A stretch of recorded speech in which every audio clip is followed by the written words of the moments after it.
Good morning everyone. আজ ছিল Sunday, so সবাই ভালো আছে আশা করছি। সকালবেলা as usual daily routine wise দইয়ের একটা প্যাক বানিয়ে নিলাম, দেন একটু খাওয়া দাওয়া করে সকালবেলায় কিছুটা কাজ নিয়ে বসে পড়লাম। দুপুরবেলা ঘুম থেকে উঠে যেন ল্যাদ লাগছিল, মানে সানডে বলে যে পুরো যে দিনটাকে যে ইউটিলাইজ করতে হবে, যে ল্যাদ খাওয়ার দিন, ওটাই খালি মনে আসছিল। তো তারপর কিছুক্ষণ পর নমস্কার টমস্কার করে সন্ধ্যেবেলা একটু ছাদে চলে গেলাম। ওয়েদারটা বেশ ফ্রেশ ছিল, না গরম ছিল না বৃষ্টি হচ্ছিল, বেশ সুন্দর হাওয়া আসছিল।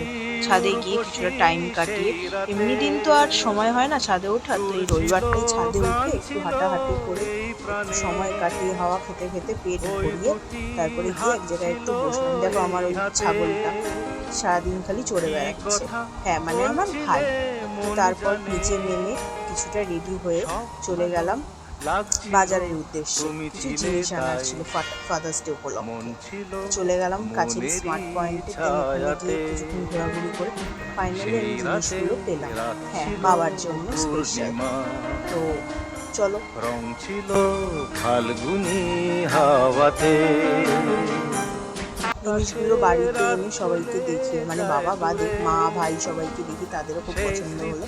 ফাদার্স ডে উপলক্ষে একটা ছোট্ট নোট তৈরি করলাম, করে আবার অ্যাজ ইউজুয়াল খেয়ে দিয়ে কাজ নিয়ে বসে পড়লাম। আজকের জন্য এইটুকু, দেখা হচ্ছে কাল। Good night. ভালোবাসা